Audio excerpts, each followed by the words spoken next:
엄마! 한 여자아이가 갑자기 여성을 향해 달려왔습니다. 그리고 여성의 허리를 꼭 끌어안으며 큰 소리로 외쳤습니다. 엄마! 나 이제 열 다 내렸어요. 아빠랑 약 먹고 하나도 안 아파. 그때 한 남자가 급히 달려왔습니다. 아, 죄송합니다. 정말 죄송합니다. 애가 사람을 착각했나 봐요. 남성은 허둥지둥 아이를 떼어내며 억지 웃음을 지었어요. 여성은 아무 말도 하지 못했고 남편은 그 남자를 똑바로 바라봤습니다. 그날 백화점에선 무슨 일이 벌어진 걸까요? 가장 믿었던 사람의 가장 추악한 진실 이야기. 지금 시작합니다. 그럼 사연 시작하겠습니다.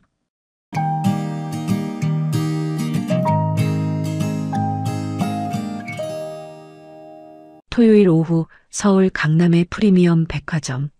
유아용품 매장에는 주말을 맞아 아이를 동반한 가족들로 북적이고 있었습니다. 강태우는 아내 서민아의 손에 무거운 쇼핑백이 들리지 않도록 하나씩 받아들며 천천히 걸었어요. 국내 굴지의 호텔 리조트 그룹 후계자인 그는 늘 바쁜 사람이었지만 오늘만큼은 누구보다 다정한 예비 아빠의 얼굴이었습니다. 결혼 7년 만에 어렵게 찾아온 아이였으니까요. 여러 번의 시험관 시술 끝에 지쳐있던 두 사람에게 미나의 자연 임신은 거의 기적 같은 일이었습니다. 이틀 전이었어요. 태윤이 회의실에서 임원들과 신규 리조트 프로젝트를 논의하던 중 핸드폰에 미나의 문자가 도착했습니다. 병원 다녀왔어요. 아기 심장 소리 들었어요. 그 짧은 문장을 보는 순간 태윤은 눈앞이 뜨거워지는 걸 느꼈어요. 옆에 앉은 상무가 사장님, 좋은 소식이십니까? 라고 묻자 태윤은 고개만 끄덕였습니다. 회의가 끝나고 나서 주변 임원들이 축하 인사를 건넸지만 태윤의 귓가에는 다른 말들도 들렸어요. 이제 후계자 라인이 확실해졌네요. 드디어 집안이 안정되겠습니다. 그런 말들이 조금 불편하긴 했지만 태윤은 그저 미소로 답했습니다. 오늘은 그 기쁨을 안고 처음으로 함께 나온 쇼핑이었어요. 미나는 파스텔톤 원피스를 입고 있었고 걸음걸이는 조심스러웠습니다. 태윤은 그런 미나를 보며 자꾸만 미소가 났어요. 유명 브랜드 매장 앞을 지나갈 때였습니다. 미나가 갑자기 걸음을 멈추더니 진열된 아기 옷을 물끄러미 바라봤어요. 이거 어때요? 너무 작나? 미나가 조심스럽게 아기 내복 한 벌을 들어보였습니다. 태윤은 미소를 지으며 고개를 끄덕였어요. 당신이 고르면 다 예쁘지. 겉으로 보기엔 누구나 부러워할 완벽한 부부였습니다.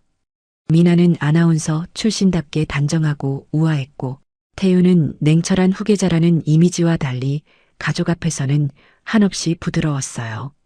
그런데 이상한 일이 있었습니다. 미나가 아기 옷을 고르면서도 자꾸 뒤를 돌아보는 거예요. 처음엔 한두 번이었지만 점점 횟수가 잦아졌습니다. 왜 그래? 태윤이 물었습니다. 아니에요, 아무것도. 그냥 사람이 많아서요. 미나는 그렇게 대답했지만 표정이 편해 보이지 않았어요. 이마에 살짝 땀방울까지 맺혀 있었습니다. 태윤은 피곤한가 보네. 조금만 더 보고 나가자라고 말하며 미나의 팔을 살짝 잡아줬어요. 그 평온은 불과 몇 초 만에 산산이 부서졌습니다. 키즈 라운지 앞을 지나던 순간이었어요. 9살쯤 되어 보이는 여자아이가 갑자기 미나를 향해 달려왔습니다. 그리고 아무 망설임도 없이 미나의 허리를 꼭 끌어안으며 큰 소리로 외쳤습니다. 엄마. 순간 공기가 멎는 것 같았어요. 미나의 얼굴이 순식간에 하얗게 질렸고 태윤의 손에 들린 쇼핑백이 바닥에 떨어졌습니다. 둔탁한 소리와 함께 안에 있던 아기 옷상자들이 굴러갔어요. 주변 사람들의 시선이 일제히 이쪽으로 쏠렸습니다. 아이는 너무도 자연스럽고 익숙한 몸짓으로 미나에게 매달렸어요. 단순히 닮은 사람을 본 아이의 반응이라고 하기엔 너무 절실했고 너무 익숙했습니다. 엄마, 나 열 다 내렸어요. 아이가 미나를 올려다보며 말했습니다. 그 눈빛에는 진짜 그리움이 담겨 있었어요. 아이의 손은 미나의 옷깃을 꽉 움켜쥐고 있었고 작은 어깨는 미나의 배에 닿을 듯 말듯 가까이 붙어 있었습니다. 미나는 입술이 파르르 떨렸지만 아무 말도 하지 못했어요. 두 손은 허공에 떠 있었고 눈동자는 좌우로 흔들렸습니다. 그때 한 남자가 급히 달려왔습니다. 39쯤 되어 보이는 평범한 차림의 남자였어요. 회색 티셔츠에 청바지, 운동화를 신고 있었고 이마에는 땀이 송글송글 맺혀 있었습니다. 그는 허둥지둥 아이를 떼어내며 억지 웃음을 지었어요. 죄송합니다. 애가 사람을 헷갈렸나 봅니다. 남자의 목소리는 떨리고 있었습니다. TV에서 본 사람이랑 비슷하면 자꾸 이러네요. 정말 죄송합니다. 그는 연신 고개를 숙이며 사과했지만 그 짧은 순간 미나와 눈이 마주쳤어요. 0.5초, 아니 그보다 짧은 순간이었지만 태우는 그것을 놓치지 않았습니다. 미나는 아무 말도 하지 못했고 태우는 그 남자를 똑바로 바라봤습니다. 남자는 재빨리 시선을 피했어요. 아이는 끌려가면서도 몇 번이나 뒤를 돌아봤습니다. 엄마. 아이의 목소리가 점점 멀어졌고 키즈라운지 반대편으로 사라졌어요. 주변 사람들은 수군거렸습니다. 뭐야? 진짜 엄마 아냐? 요즘 애들은 TV 많이 보니까. 근데 저 여자 누구더라? 방송인 아냐? 그 소리들이 미나의 귓가를 때렸습니다. 태윤이 입을 열었습니다. 누구야? 아는 아이야? 목소리는 낮았지만 또렷했어요. 미나는 한참을 입을 떼지 못하다가 겨우 대답했습니다. 아니요, 모르는 애예요. 그런데 그 말은 떨리고 있었어요. 목소리뿐만 아니라 시선도 계속 흔들렸습니다. 태윤은 미나의 눈을 가만히 들여다봤어요. 미나는 시선을 피했습니다. 그 순간 태윤은 직감적으로 알았습니다. 뭔가 이상하다는 걸요. 백화점을 나오는 길은 이상하리만큼 조용했습니다. 엘리베이터 안에서 둘은 아무 말도 하지 않았어요. 거울에 비친 두 사람의 모습은 완벽한 부부처럼 보였지만 그 사이를 가르는 공기는 차갑게 식어 있었습니다. 미나는 핸드폰을 꺼내 뭔가 확인하려다가 멈췄어요. 손가락이 화면 위에서 떨렸고 결국 그냥 핸드폰을 가방에 넣었습니다. 태윤은 옆눈질로 그 모습을 지켜봤습니다. 주차장에 도착했을 때 태윤이 다시 물었습니다. 혹시 재단에서 후원하는 아이인가? 미나는 잠시 망설이다가 대답했어요. 그런가? 신경 쓰지 마요, 그냥. 그 대답은 너무 애매했습니다. 확신도 없었고 부정도 아니었어요. 태윤은 차 시동을 걸었습니다. 집으로 돌아오는 차 안은 더욱 조용했습니다. 라디오도 켜지 않았고 에어컨 바람 소리만 작게 들렸어요. 태윤이 몇 번이나 말을 꺼내려 했지만 미나는 피곤하다는 말만 남긴 채 눈을 감았습니다. 창밖으로 스쳐가는 도시의 불빛이 미나 얼굴 위를 지나갈 때마다 태윤의 마음속에는 처음 느껴보는 낯선 균열이 조금씩 번져갔어요. 집에 도착했을 때 미나가 먼저 말했습니다. 피곤해서 먼저 들어갈게요. 현관문을 열고 들어가더니 곧장 침실로 향했어요. 태윤은 거실 소파에 앉았습니다. 쇼핑백을 테이블 위에 내려놓고 한참을 멍하니 바라봤어요. 오늘 샀던 아기 옷들, 작은 양말, 모자, 내복. 몇 시간 전만 해도 행복했던 그 물건들이 지금은 낯설게 느껴졌습니다. 아까 그 아이의 얼굴이 자꾸 떠올랐어요. 너무나 확신에 찬 목소리로 엄마라고 부르던 그 아이. 그리고 미나를 보던 그 남자의 눈빛. TV에서 본 사람과 헷갈렸다는 변명은 너무 어색했습니다. 아내가 아나운서 출신이라 그럴 수도 있겠다는 생각으로 마음을 잡아보려 했지만 어둠 속에서도 그 아이의 얼굴은 선명했습니다. 태윤은 소파 등받이에 머리를 기댔어요.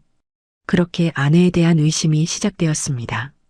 그날 밤 태윤은 침대에 누웠지만 잠이 오지 않았습니다. 옆에 누운 미나는 고르게 숨을 쉬고 있었어요. 잠든 것처럼 보였지만 가끔 몸을 뒤척이는 게 느껴졌습니다. 태윤은 천장만 바라봤어요. 새벽 2시, 3시가 지나도록 눈이 말똥말똥했습니다. 다음 날 아침 식탁은 어색했습니다. 미나가 먼저 일어나 아침을 차렸어요. 계란말이, 된장찌개, 김구이가 정갈하게 놓여 있었습니다. 태우는 자리에 앉으며 말했어요. 어제 그 아이. 그런데 미나가 재빨리 끼어들었습니다. 여보, 아이가 헷갈려서 그랬다는데 왜 자꾸 그 얘기를 꺼내요? 스트레스 받게, 태교에 안 좋아요. 그런 얘기는 하지 말아요. 목소리는 부드러웠지만 단호했어요.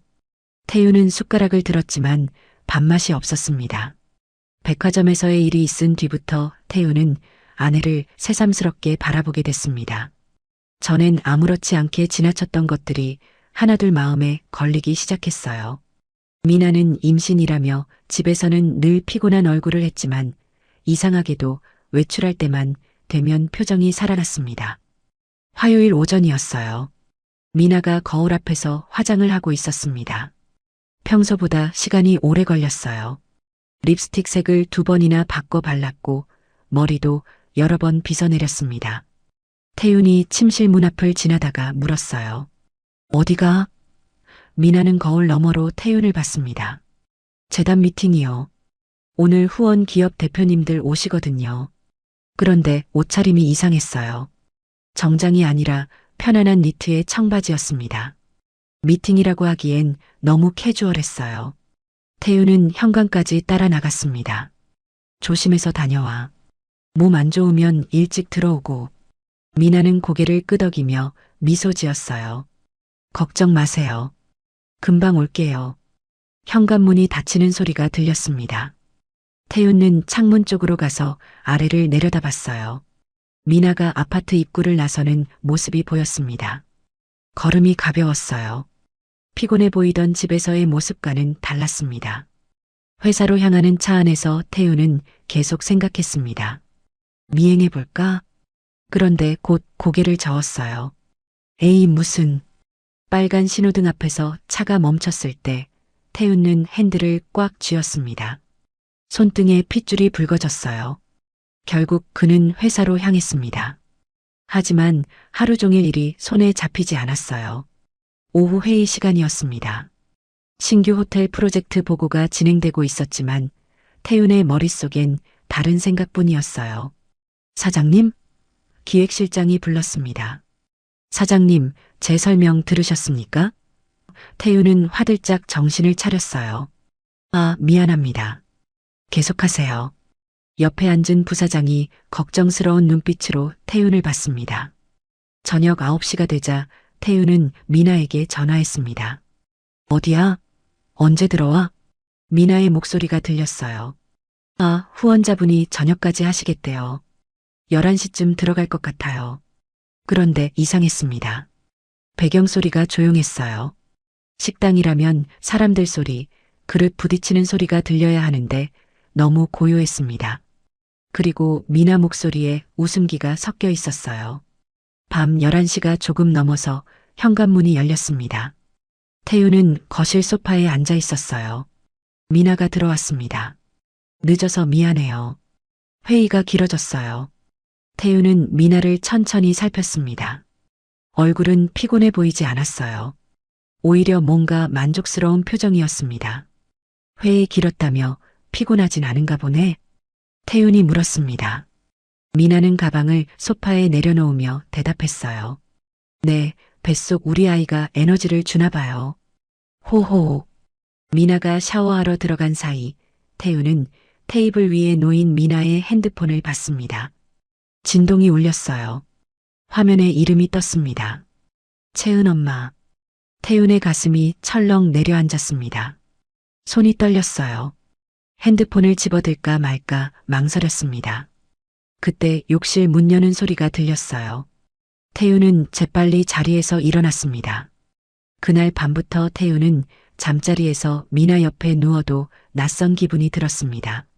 7년을 함께 살아온 아내인데 갑자기 옆 사람이 누구인지 모르겠다는 생각이 들었어요. 새벽까지 뒤척이다가 태윤은 조용히 침대에서 일어났습니다. 서재로 가서 노트북을 켰어요. 검색창에 타이핑했습니다. 아내 이중생활 징후. 엔터를 누르는 순간 자괴감이 밀려왔습니다. 내가 지금 뭐 하는 거지? 며칠이 지났습니다. 목요일 저녁이었어요. 미나가 또 외출 준비를 했습니다. 이번 주말에 지방 행사 있어요. 토요일 아침 일찍 나가야 할 것 같아요. 태우는 숟가락을 내려놓았습니다. 임신 중인데 괜찮아? 무리하지 마. 미나는 배를 쓸어내리며 말했어요. 중요한 일이라 빠질 수가 없어요. 목소리가 단호했습니다. 금요일 오후 태우는 임원회의 중이었습니다. 재무이사가 분기 실적을 보고하고 있었어요. 숫자들이 스크린에 떴지만 태윤의 눈에는 하나도 들어오지 않았습니다. 토요일, 미나가 어디로 가는 거지? 생각이 꼬리를 물었어요. 사장님? 재무이사가 불렀습니다. 질문 있으십니까? 태윤은 고개를 저었어요. 아니요, 없습니다. 옆에 앉은 전무가 걱정스럽게 물었습니다. 사장님, 요즘 컨디션이 안 좋으신 것 같은데. 태윤은 웃으며 손을 흔들었어요. 아닙니다. 괜찮습니다. 회의가 끝난 뒤 태윤은 집무실로 돌아왔습니다. 창밖을 내다봤어요. 서울 시내가 한눈에 보였습니다. 저 멀리 한강이 흘렀고 건물들이 빼곡했어요. 태윤은 책상 서랍을 열었습니다. 명함 한 장을 꺼냈어요. 최도연 수행비서. 오랜 시간 함께 일해온 사람이었습니다. 입이 무거운 사람이기도 했어요. 태윤은 명함을 한참 들여다봤습니다. 전화를 걸까 말까 망설였어요. 손가락이 명함 모서리를 만지작거렸습니다. 저녁 무렵 집으로 돌아왔을 때 미나는 거실에서 TV를 보고 있었습니다.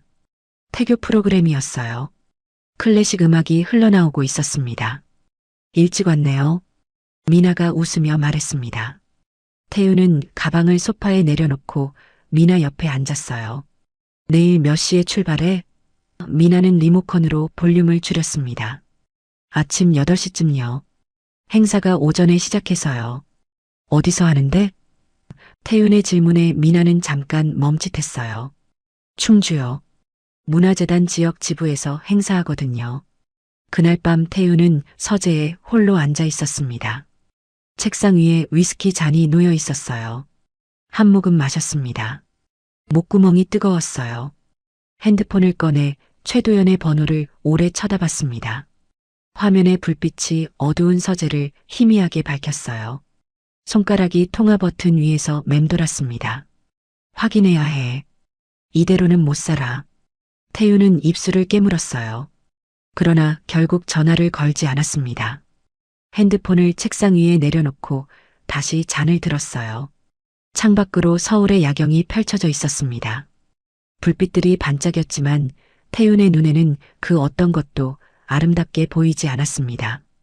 서재의 시계가 새벽 1시를 가리키고 있었습니다. 태윤은 여전히 책상 앞에 앉아 있었어요. 노트북 화면에는 회사 보고서가 떠 있었지만 한 줄도 읽히지 않았습니다. 글자들이 눈앞에서 흐려졌어요. 태윤은 안경을 벗고 미간을 주물렀습니다. 위스키 잔은 이미 비어 있었어요. 목이 말랐습니다. 태윤은 자리에서 일어나 조용히 서재 문을 열었어요. 복도는 어두웠습니다. 침실 쪽에서 희미한 불빛만 새어나오고 있었어요. 미나는 이미 잠든 듯 했습니다. 태윤은 슬리퍼를 질질 끌지 않으려 조심하며 부엌 쪽으로 걸었어요. 그때였습니다. 복도 모퉁이를 돌아서려는 순간 작은 목소리가 들렸어요. 태윤의 발걸음이 멈췄습니다. 거실 쪽에서 들려오는 소리였어요. 미나의 목소리였습니다. 아주 낮고 조심스러웠어요. 마치 누군가를 깨우지 않기 위해 숨을 죽이고 속삭이는 것처럼요. 태윤은 벽 쪽으로 몸을 기댔습니다. 심장이 빠르게 뛰기 시작했어요. 약은 먹였어? 미나의 목소리가 다시 들렸습니다. 잠시 침묵이 흘렀어요. 전화 통화를 하고 있는 것 같았습니다. 열은 좀 내렸어? 또 침묵. 태윤은 숨소리를 최대한 죽였어요. 손바닥에 땀이 배어나기 시작했습니다. 기침은 괜찮아졌어? 미나가 다시 물었습니다. 목소리가 점점 부드러워지고 있었어요. 태윤이 집에서 한 번도 들어본 적 없는 톤이었습니다. 그건 누군가를 걱정하는 사람의 목소리였어요. 아니, 더 정확히 말하면 아이를 걱정하는 엄마의 목소리였습니다. 이제 아픈 데는 괜찮지? 미나의 말이 이어졌어요. 잠깐의 침묵 후 미나가 작게 한숨을 쉬었습니다. 울지 마. 엄마 내일 꼭 갈게. 그 말을 듣는 순간 태윤의 온몸이 얼어붙었습니다. 손끝이 차갑게 식어갔어요. 등줄기로 식은땀이 흘러내렸습니다. 미나는 계속 말했어요. 채은아, 괜찮아. 금방 나을 거야. 엄마가 내일 가면 맛있는 것도 사줄게. 채은? 태윤은 벽에 등을 바짝 붙였어요. 다리에 힘이 빠지는 것 같았습니다. 준호는 잘 자고 있어? 미나가 물었습니다. 준호? 또 다른 이름이었어요. 태윤의 머릿속이 하얗게 비어갔습니다. 응, 그래. 동생한테 고맙다고 전해줘. 미나의 목소리에 안도가 섞여 있었어요. 태윤은 주먹을 꽉 쥐었습니다. 통화가 끝나는 소리가 들렸습니다. 미나가 한숨을 길게 내쉬었어요. 태윤은 재빨리 몸을 돌려 서재 쪽으로 향했습니다. 슬리퍼 소리가 날까봐 발을 살짝 들어걸었어요. 서재 문 앞에 거의 다 왔을 때 뒤에서 미나가 복도를 지나가는 발소리가 들렸습니다. 태윤은 서재 문틈 사이로 미나를 봤습니다. 미나는 핸드폰을 손에 쥔 채 침실로 향하고 있었어요. 얼굴에는 이상할 만큼 평온한 표정이 떠 있었습니다. 누군가를 속인 뒤의 불안이나 죄책감이 아니었어요. 오히려 제자리로 돌아온 사람 같은 안도감이었습니다. 미나가 침실 문을 닫는 소리가 났어요. 태윤은 서재로 들어가 문을 조용히 닫았습니다. 그리고 그대로 바닥에 주저앉았어요. 양손으로 얼굴을 감쌌습니다. 숨이 거칠게 나왔어요. 가슴이 답답했습니다. 손이 떨렸어요. 아까 들었던 미나의 목소리가 귓가에 맴돌았습니다. 엄마 내일 꼭 갈게. 채은아, 괜찮아. 준호는 잘 자고 있어? 태윤은 책상을 짚고 간신히 일어났습니다. 의자에 앉았어요. 노트북 화면은 꺼져 있었고 검은 화면에 자신의 얼굴이 희미하게 비쳤습니다. 창백한 얼굴, 굳어진 입술, 흔들리는 눈동자. 태윤은 자신의 모습을 한참 들여다봤어요. 시계를 봤습니다. 새벽 1시 40분이었어요. 태윤은 서랍에서 핸드폰을 꺼냈습니다. 최도연의 번호가 저장되어 있었어요. 엄지손가락이 화면 위에서 맴돌았습니다. 새벽이라 전화하긴 그렇고 문자를 보낼까 생각했어요. 하지만 뭐라고 써야 할지 막막했습니다. 아내를 조사해달라고? 손가락이 핸드폰 위에서 떨렸어요. 결국 태윤은 핸드폰을 다시 내려놓았습니다. 창밖을 봤어요. 밤하늘에 별은 보이지 않았습니다. 서울의 불빛들이 너무 밝아서요. 아파트 건너편 건물에도 불이 켜진 창문들이 몇 개 보였어요. 저 집들에서도 누군가는 잠 못 이루고 있을까요? 태윤은 다시 미나의 말을 떠올렸습니다. 아이를 걱정하는 엄마의 목소리. 그건 결코 우연히 흉내낼 수 있는 말투가 아니었어요. 오랜 시간 함께한 사람만이 가질 수 있는 익숙함이었습니다. 약을 챙기고 열을 확인하고 기침 소리를 듣고 울지 말라고 달래는 목소리. 그건 생활이었어요. 일상이었습니다. 채은과 준호. 태윤은 그 이름들을 속으로 되뇌었습니다. 두 아이. 미나에게는 두 명의 아이가 있는 걸까요? 아니면 미나가 돌보는 누군가의 아이일까요? 재단에서 후원하는 아동일 수도 있었어요. 태윤은 스스로를 달래려 했습니다. 아직 모르잖아. 확실한 게 아니야. 하지만 마음 한구석에서는 이미 진실을 알고 있었습니다. 백화점에서 미나를 향해 달려오던 아이의 얼굴, 그 아이를 급히 데려간 남자의 당황한 표정, 밤늦게 들어올 때마다 지나치게 멀쩡한 미나의 모습, 그리고 오늘 밤 복도에서 들은 그 목소리. 모든 것이 하나로 이어지고 있었어요. 태윤은 책상 서랍을 다시 열었습니다. 최도연의 명함을 꺼냈어요. 형광등 불빛 아래서 명함을 들여다봤습니다. 수행비서 최도연. 핸드폰 번호와 이메일 주소가 적혀 있었어요. 태윤은 명함을 책상 위에 올려놓았습니다. 창밖으로 희미하게 동이 트기 시작했습니다. 새벽 5시쯤 됐나 봐요. 태윤은 한숨도 자지 못했습니다. 눈은 충혈되어 있었고 목은 바짝 말라 있었어요. 물을 마시러 나가려다가 멈췄습니다. 미나와 마주칠 수도 있었어요. 지금 얼굴을 보이고 싶지 않았습니다. 얼마 뒤 침실에서 소리가 났습니다. 미나가 일어난 모양이었어요. 화장실 물 내리는 소리, 세면대 수돗물 소리가 들렸습니다. 발소리가 복도를 지나 부엌으로 향했어요. 냉장고 여는 소리, 물 따르는 소리, 일상적인 아침 소리들이었습니다. 태우는 서재 문을 조금 열었습니다. 미나가 부엌에서 물을 마시고 있는 모습이 보였어요. 배가 불러온 옆모습이었습니다. 미나는 배를 쓸어내리며 창밖을 봤어요. 표정은 평온했습니다. 어젯밤 누군가와 통화하던 그 사람이 맞나 싶을 정도로요. 아침이 되고 해가 완전히 떴습니다. 태우는 양복으로 갈아입었어요. 거울을 봤습니다. 눈 밑에 다크서클이 짙게 내려앉아 있었어요. 세수를 했지만 피곤함은 가시지 않았습니다. 넥타이를 매는 손이 계속 떨렸어요. 2번이나 다시 매야 했습니다. 거실로 나갔을 때 미나가 아침 식탁을 차리고 있었습니다. 일찍 일어나셨네요. 미나가 웃으며 말했어요. 태윤은 고개만 끄덕였습니다. 오늘 충주 간다며? 태윤이 물었어요. 미나는 국그릇을 내려놓으며 대답했습니다. 네, 8시에 출발해야 해요. 목소리는 자연스러웠어요. 어젯밤 일은 까맣게 모르는 사람처럼요. 태윤은 밥을 먹지 못했습니다. 숟가락을 들었다 놓기만 반복했어요. 입맛이 없으세요? 미나가 물었습니다. 좀 그러네. 태윤은 물만 한 잔 마시고 일어났어요. 먼저 출근할게. 현관으로 향하는 태윤의 뒷모습을 미나가 지켜봤습니다. 차에 올라탄 태윤은 시동을 걸지 않았습니다. 핸들에 이마를 기댔어요. 눈을 감았습니다.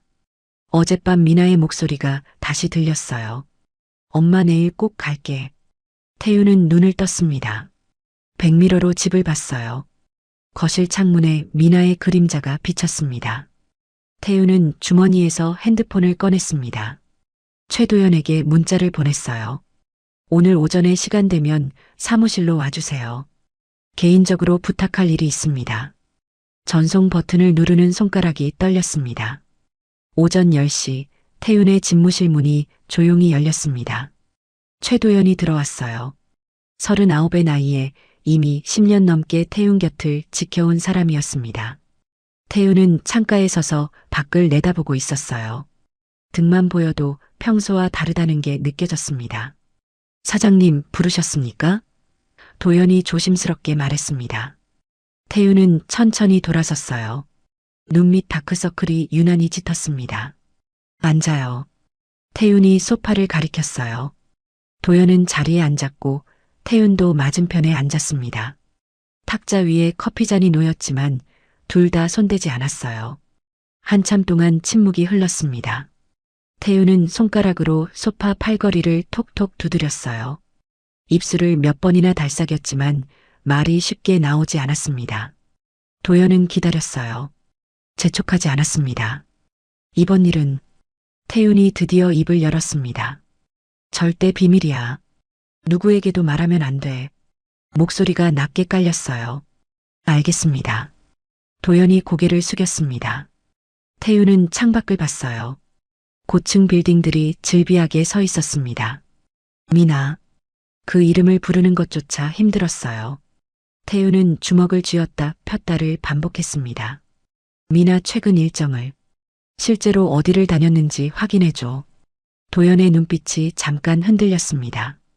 놀란 표정이었어요. 하지만 곧 평소의 냉정함을 되찾았습니다. 알겠습니다. 언제부터 확인하면 될까요? 태윤은 손으로 얼굴을 쓸어내렸어요. 최근 한 달만. 특히 지방 출장이라고 했던 날들. 도연은 메모를 꺼내 적었습니다. 도연이 나간 뒤 태윤은 혼자 남았습니다. 집무실은 넓었지만 갑자기 답답하게 느껴졌어요. 넥타이를 풀었습니다. 셔츠 윗단추도 풀었어요. 창문을 열자 차가운 바람이 들어왔습니다. 11월의 공기였어요. 태윤은 눈을 감았습니다. 어젯밤 복도에서 들었던 미나의 목소리가 귓가를 맴돌았어요. 일주일이 지났습니다. 그 기간 동안 태우는 집에서 미나와 평소처럼 지냈어요. 아침 식사를 함께 했고 저녁에 일찍 들어오는 날엔 같이 TV를 봤습니다. 미나는 배가 더 불러왔어요. 임신 7개월이 넘어가고 있었습니다. 태우는 미나가 소파에서 일어날 때 손을 잡아주기도 했어요. 그럴 때마다 미나는 고맙다며 미소 지었습니다. 하지만 태윤의 속마음은 달랐습니다. 미나와 눈을 마주칠 때마다 가슴속에 칼날이 서 있는 것 같았어요. 웃으며 대화를 나누면서도 머릿속으로는 계속 계산하고 있었습니다. 오늘은 어디 간다고 했지? 귀가. 시간은 몇 시라고 했지? 이중적인 태도를 유지하는 게 스스로도 괴로웠어요. 금요일 오후였습니다. 도연에게서 문자가 왔어요. 준비 완료했습니다. 태윤은 핸드폰 화면을 한참 들여다봤습니다. 손가락이 떨렸어요. 내일 오전 9시 집무실로라고 답장을 보냈습니다. 전송 버튼을 누르고 나서 태윤은 의자에 깊숙이 몸을 기댔어요. 천장의 조명이 눈부셨습니다. 그날 밤 집으로 돌아왔을 때 미나는 거실에서 뜨개질을 하고 있었습니다. 아기 모자를 뜨고 있었어요. 노란색 털실이었습니다.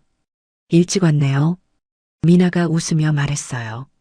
응, 오늘은 일찍 끝났어. 태윤은 가방을 소파에 내려놓고 미나 옆에 앉았습니다. 그거 예쁘네. 미나는 뜨고 있던 모자를 들어보였어요. 아직 반도 안 됐어요. 서툴러서요. 태윤은 미나의 손을 봤습니다. 털실을 감고 있는 하얀 손가락들이요. 결혼 반지가 불빛에 반짝였어요. 7년 전 자신이 직접 끼워줬던 반지였습니다. 그때는 진심이었어요. 미나도 진심인 줄 알았습니다. 태윤은 고개를 돌렸어요. 눈앞이 흐려지는 것 같았습니다. 토요일 아침 9시 도연이 집무실에 들어왔습니다. 손에 얇은 파일 하나를 들고 있었어요. 회색 서류 봉투였습니다. 태윤은 책상에 앉아 있었어요.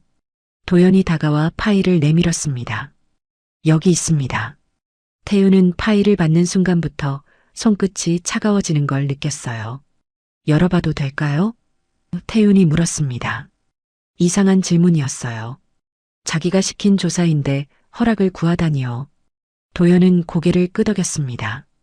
태윤은 파일을 책상 위에 올려놓았어요.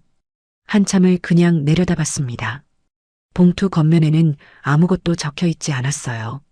하지만 그 안에 무엇이 들어있을지는 이미 알 것 같았습니다. 손이 떨렸습니다. 태윤은 심호흡을 했어요. 그리고 천천히 봉투를 열었습니다. 안에서 종이 뭉치가 나왔어요. 첫 페이지는 미나의 최근 한 달 일정표였습니다. 미나가 태윤에게 말했던 일정이 왼쪽에 적혀 있었고 실제 동선이 오른쪽에 적혀 있었어요. 11월 3일 말한 일정 충주재단 지부 행사. 실제 동선 서울 강동구 이동. 15시간 체류. 태윤의 눈이 그 줄에 고정됐습니다. 충주가 아니었어요. 서울을 벗어나지도 않았습니다. 11월 7일 말한 일정 인천 후원자 미팅. 실제 동선 서울 강동구 이동. 12시간 체류. 또 같은 곳이었어요. 다음 페이지를 넘겼습니다. 주소가 적혀 있었어요.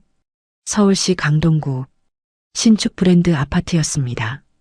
그 아래 작은 글씨로 메모가 있었어요. 해당 주소지 방문 횟수 최근 한 달간 17회. 태윤은 페이지를 넘기는 손을 멈췄습니다. 가슴이 답답했어요. 숨을 크게 들이마셨습니다. 도연은 조용히 서 있었어요. 아무 말도 하지 않았습니다. 태윤은 다음 장을 넘겼어요. 카드 결제 내역이 나왔습니다. 꽃집 35,000원, 아동병원 15만원, 키즈카페 42,000원, 학용품 매장 87,000원. 목록이 계속 이어졌어요. 아이옷 가게, 장난감 가게, 분식집, 마트. 모두 그 아파트 근처에 있는 곳들이었습니다. 하나하나가 생활의 흔적이었어요. 누군가의 집, 누군가의 아이들, 누군가의 일상. 이건 태윤의 목소리가 갈라졌습니다.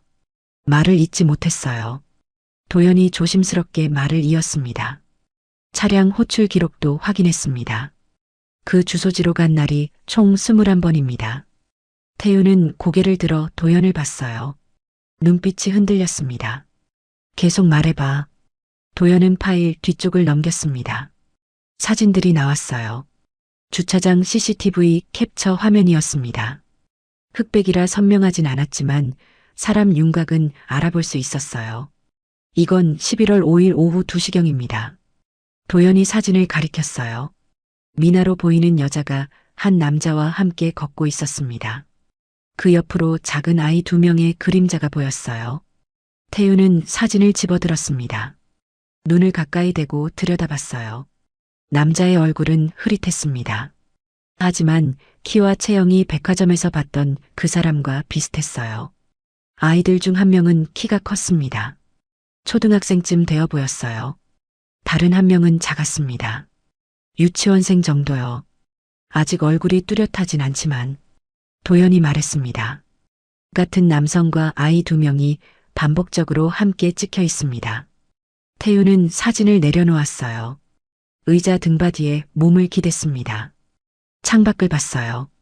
고층 빌딩 유리창에 자신의 얼굴이 희미하게 반사되어 보였습니다. 창백한 얼굴이었어요. 더 있어? 태윤이 물었습니다. 목소리에 힘이 없었어요. 도연은 고개를 저었습니다. 일단 여기까지만 정리했습니다. 더 깊이 조사하려면 태윤은 손을 들어 말을 막았어요. 됐어. 이 정도면 충분해. 도연은 조용히 물러났습니다. 문이 닫히는 소리가 났어요. 태윤은 혼자 남았습니다. 책상 위에 펼쳐진 서류들을 다시 봤어요. 일정표, 주소, 결제 내역, 사진들. 이것들은 단순한 추측이 아니었습니다. 부정할 수 없는 증거였어요. 태윤은 의자에서 일어나 창가로 갔습니다. 아래를 내려다봤어요. 토요일 오전이라 거리에 사람들이 많았습니다. 가족 단위로 걷는 사람들도 보였어요. 아이 손을 잡고 가는 부부들. 태윤은 그 모습을 멍하니 바라봤습니다. 사랑이라 믿었던 결혼 생활, 어렵게 찾아온 아이, 조심스럽게 꾸려가던 미래. 그 모든 것이 이 몇 장의 종이 앞에서 허무하게 흔들리고 있었습니다. 핸드폰이 울렸습니다. 미나였어요. 저녁 뭐 드시고 싶으세요? 제가 준비할게요. 문자 내용은 다정했습니다. 태윤은 핸드폰 화면을 한참 들여다봤어요. 답장을 써야 했습니다. 하지만 손가락이 움직이지 않았어요. 한참 뒤에야 겨우 답장을 보냈습니다. 아무거나 괜찮아요. 태윤은 다시 책상으로 돌아왔습니다. 서류들을 천천히 파일에 넣었어요. 봉투를 닫았습니다. 그리고 책상 서랍 깊숙한 곳에 넣었어요. 자물쇠를 잠갔습니다. 일주일이 지난 토요일 아침이었습니다. 미나가 외출 준비를 하고 있었어요. 재단 후원자 미팅 있어요. 점심때쯤 끝날 것 같아요. 미나는 거울 앞에서 머리를 빗으며 말했습니다. 태윤은 침대에 앉아 신문을 보는 척했어요. 응, 조심해서 다녀와. 목소리는 평온했습니다. 미나는 립스틱을 바르고 가방을 챙겼어요. 저녁은 집에서 먹을게요. 현관문이 닫히는 소리가 났습니다. 태윤은 신문을 내려놓았습니다. 시계를 봤어요. 9시 15분이었습니다. 태윤은 창가로 가서 아래를 내려다봤습니다. 미나가 아파트 정문을 나서는 모습이 보였어요. 택시를 잡았습니다. 택시가 멈춰섰고 미나가 뒷좌석에 탔어요. 차가 출발했습니다. 태윤은 옷을 갈아입었습니다. 청바지에 검은색 후드티를 입었어요. 평소엔 절대 입지 않는 옷차림이었습니다. 모자를 깊이 눌렀었어요. 선글라스도 챙겼습니다. 거울을 봤어요. 낯선 사람 같았습니다. 그게 오늘은 필요했어요. 지하 주차장으로 내려갔습니다. 자신의 차가 아니라 비서 전용차를 가져왔어요. 검은색 평범한 승용차였습니다. 시동을 걸었습니다. 핸들을 꽉 쥐었어요. 손에 땀이 났습니다. 가야 해. 직접 봐야 해. 태윤은 스스로에게 말했습니다. 도연이 알려준 주소를 내비게이션에 입력했습니다. 서울시 강동구 땡땡동 땡땡 아파트. 예상 소요 시간은 40분이었어요. 태우는 아파트를 빠져나왔습니다. 토요일 아침이라 도로가 한산했어요. 신호등마다 멈춰 설 때면 가슴이 두근거렸습니다. 강동구로 접어들었습니다. 주변 풍경이 달라졌어요. 신축 아파트 단지들이 즐비했습니다. 목적지가 가까워지고 있었습니다. 목적지에 도착했고 태우는 아파트 정문 앞이 아니라 조금 떨어진 곳에 차를 세웠습니다. 시계를 봤습니다. 10시였어요. 미나가 집을 나선 지 45분쯤 됐습니다. 태우는 운전석에 앉아 아파트 입구를 지켜봤어요. 사람들이 드나들고 있었습니다. 주말이라 가족 단위가 많았어요. 평범한 아파트의 평범한 주말 풍경이었습니다. 10시 20분쯤이었습니다. 택시 한 대가 아파트 앞에 멈춰 섰어요. 미나가 내렸어요. 태우는 모자를 더 깊이 눌렀었습니다. 미나는 경비실을 지나 안쪽으로 걸어갔어요. 걸음걸이가 익숙했습니다. 처음 오는 곳이 아니라는 게 느껴졌어요. 잠시 후 한 남자가 나타났습니다. 회색 점퍼에 청바지를 입고 있었어요. 백화점에서 봤던 바로 그 남자였습니다. 남자는 미나를 보자 손을 들어 인사했어요. 미나가 다가갔습니다. 두 사람이 나란히 섰어요. 남자가 자연스럽게 미나가 든 쇼핑백을 받아들었습니다. 그 행동은 연인의 것도 아니었고 가벼운 사이의 것도 아니었어요. 오래 함께 살아온 사람만이 가질 수 있는 무심한 익숙함이었습니다. 태우는 차 안에서 숨을 죽였습니다. 손이 떨려서 핸들을 꽉 쥐었어요. 손등에 핏줄이 붉어졌습니다.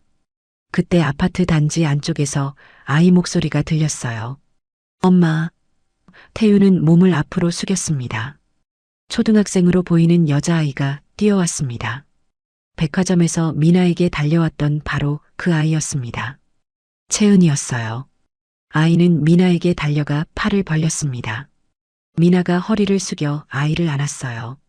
그 동작은 너무도 자연스러웠습니다. 낯선 아이를 어색하게 대하는 게 아니라 매일 얼굴을 맞대는 엄마의 몸짓이었어요. 뒤에서 더 작은 아이가 따라왔습니다. 3살쯤 되어 보이는 남자아이였어요. 아장아장 걸어오는 모습이 아직 아기 같았습니다. 미나는 채은을 놓고 작은 아이에게 손을 내밀었어요. 아이가 미나 손을 잡았습니다.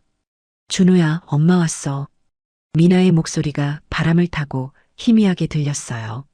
4사람은 함께 건물 입구로 향했습니다. 남자가 앞장서서 문을 열었어요. 채은이 먼저 들어가고 미나가 준우 손을 잡고 뒤따랐습니다. 남자가 마지막으로 들어갔어요. 문이 완전히 닫혔습니다. 태우는 운전대에 이마를 기댔어요. 눈을 감았습니다. 숨이 거칠게 나왔어요.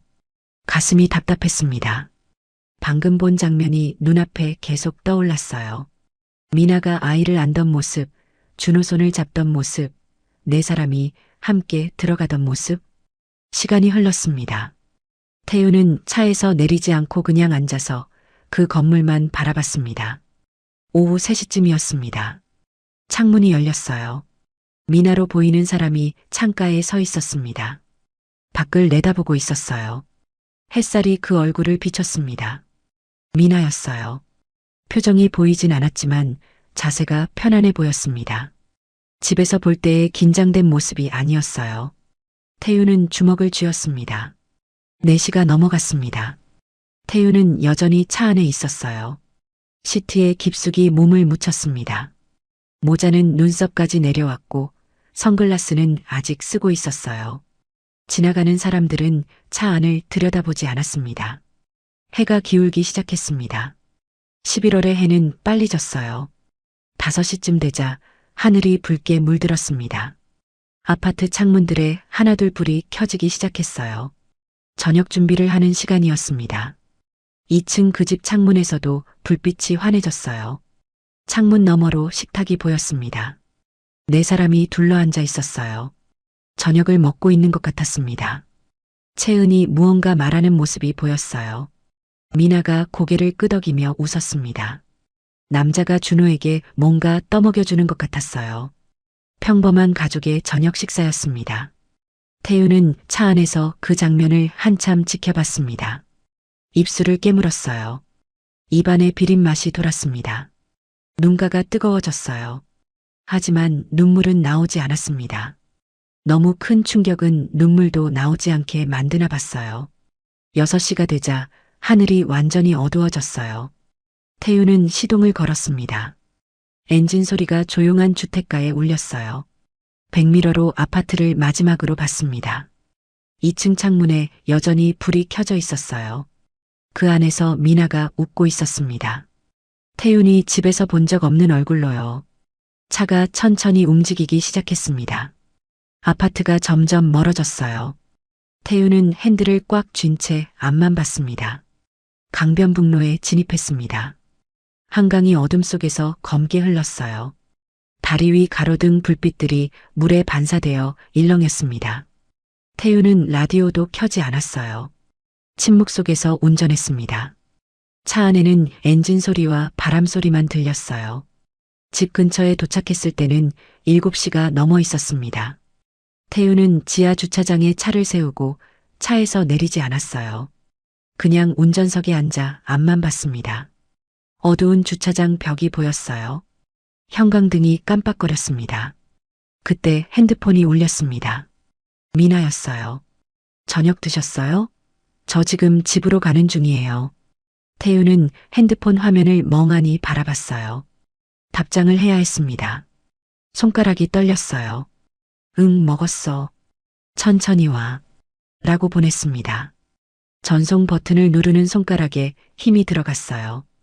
태윤은 차에서 내렸습니다. 엘리베이터 거울에 비친 자신의 얼굴을 봤습니다.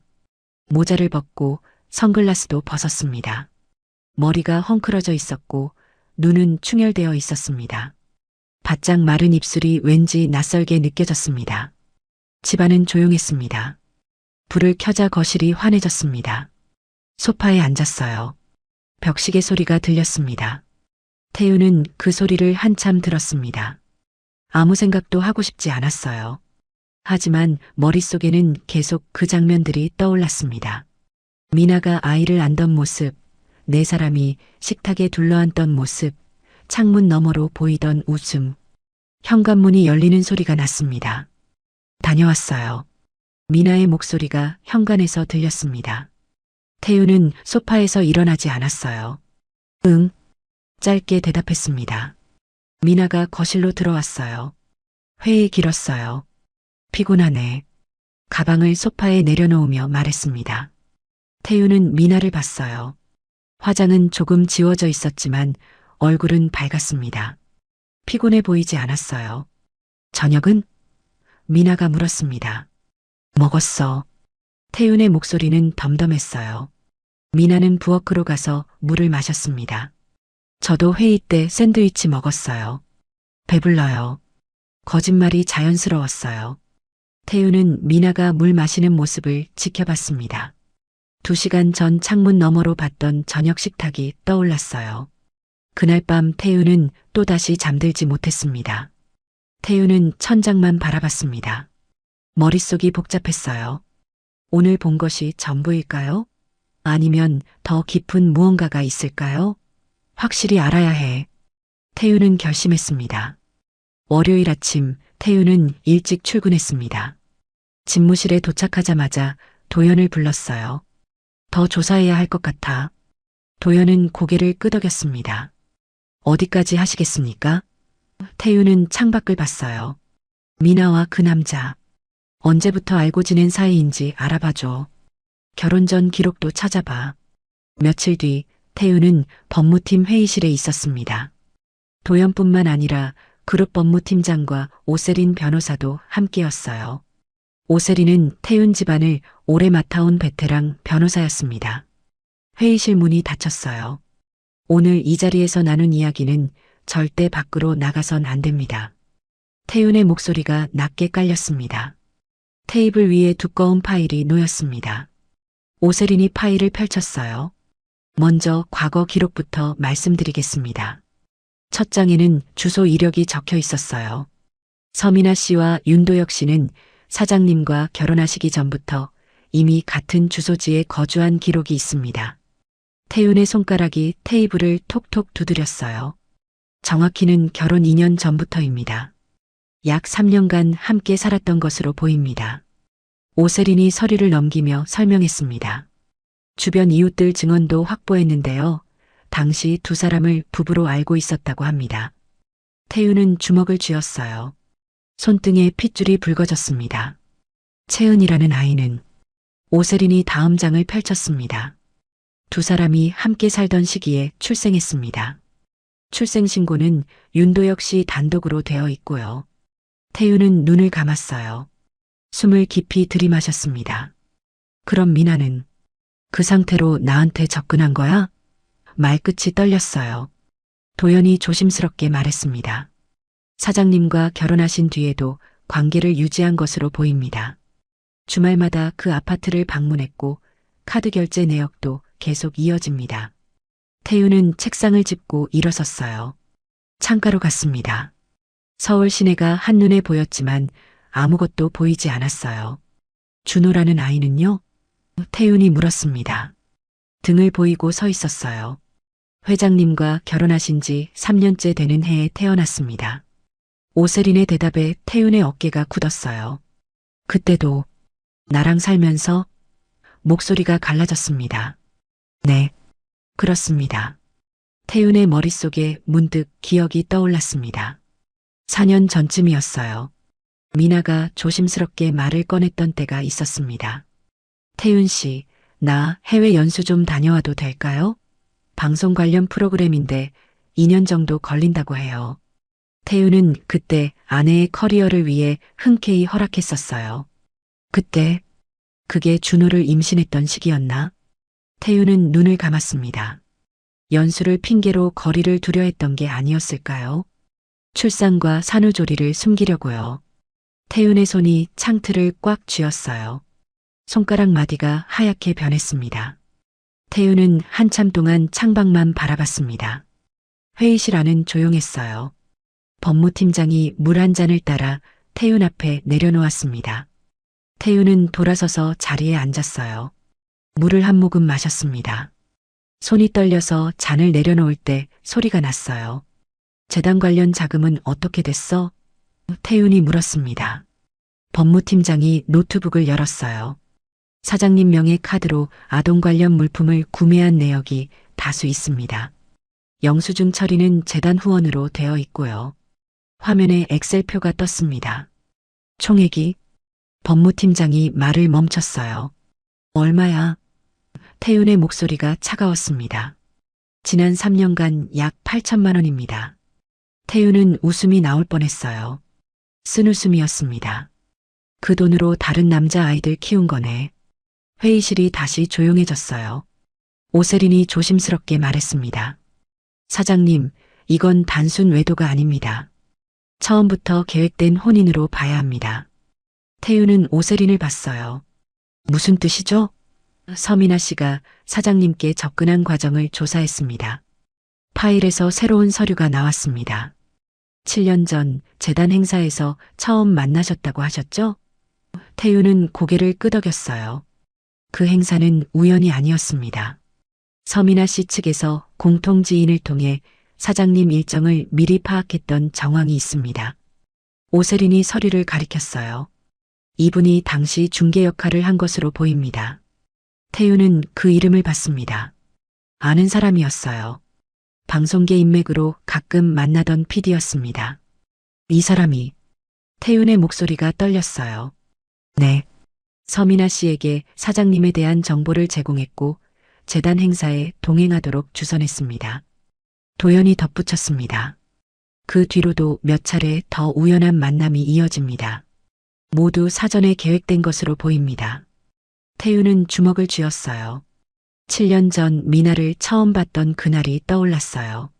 수줍게 웃던 미나의 얼굴, 조용히 차를 따라주던 모습, 부담스럽지 않게 거리를 두던 태도. 그게 전부 계산이었다는 말인가요? 결혼 목적도 추정할 수 있습니까? 태윤이 물었습니다. 오세린은 잠시 망설이다가 대답했어요. 몇 년간 부인으로서 자리를 유지한 뒤 적절한 시점에 이혼을 요구할 계획이었던 것으로 보입니다. 현재 임신까지 성공했으니 재산 분할과 위자료, 양육권까지 노렸을 가능성이 큽니다. 태우는 의자 등받이에 머리를 기댔어요. 천장의 조명이 눈부셨습니다. 얼마나 받아갈 수 있죠? 혼인기간, 임신 사실, 현재 상황을 고려하면 오세린이 계산기를 두드렸습니다. 최소 50억에서 최대 100억까지도 가능합니다. 태우는 눈을 감았어요. 웃음이 났습니다. 소리 없는 웃음이었어요. 어깨가 떨렸습니다. 그래서 임신을 한 거군요. 마지막 카드로. 아무도 대답하지 않았어요. 태우는 눈을 떴습니다. 눈가가 붉어져 있었어요. 그런데 태윤이 말을 멈췄습니다. 회의실 안 모두가 태윤을 봤어요. 태윤은 책상 위 파일을 내려다봤습니다. 지금 미나가 임신한 아이는 목소리가 떨렸어요. 내 아이가 맞을까요? 오세린과 도연이 눈을 마주쳤습니다. 법무팀장이 침을 삼켰어요. 그 부분은 오세린이 조심스럽게 말했습니다. 확인이 필요합니다. 태윤은 두 손으로 얼굴을 감쌌어요. 숨소리가 거칠어졌습니다. 임신 시기를 역추산했습니다. 도연이 달력을 펼쳤어요. 그 시기에도 서민아 씨는 강동구 아파트를 방문했습니다. 총 4차례 기록이 있습니다. 태윤의 손이 떨렸어요. 책상을 짚었습니다. 그럼 이 아이마저 말을 잇지 못했어요. 회의실이 조용했습니다. 에어컨 돌아가는 소리만 들렸어요. 태윤은 한참 동안 고개를 숙이고 있었습니다. 어깨가 미세하게 떨렸어요. 사장님, 도연이 조심스럽게 불렀습니다.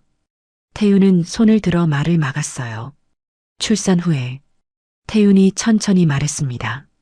아이가 태어나자마자 친자 확인을 합니다. 목소리가 차갑게 가라앉았어요. 비밀리에 진행해 주세요. 미나는 절대 모르게. 오세린이 고개를 끄덕였습니다. 알겠습니다. 태윤은 자리에서 일어났습니다. 그 전까진 창밖을 봤어요. 아무것도 모르는 척 지낼 거예요. 도연이 물었어요. 힘드시지 않겠습니까? 태윤은 고개를 저었어요. 뱃속 아이를 위해서라도 그래야 합니다. 내 아이든 아니든 아직은. 회의가 끝났습니다. 모두 나갔고 태윤만 남았어요. 회의실 탁자 위에는 두꺼운 파일들이 쌓여 있었습니다. 태윤은 그것들을 한참 내려다봤어요. 7년간의 결혼 생활이 몇 장의 종이로 정리되어 있었습니다. 주소 기록, 카드 내역, 사진들, 증언들. 태윤은 파일을 천천히 닫았습니다. 손이 떨렸어요. 가슴속이 텅 빈 것 같았습니다.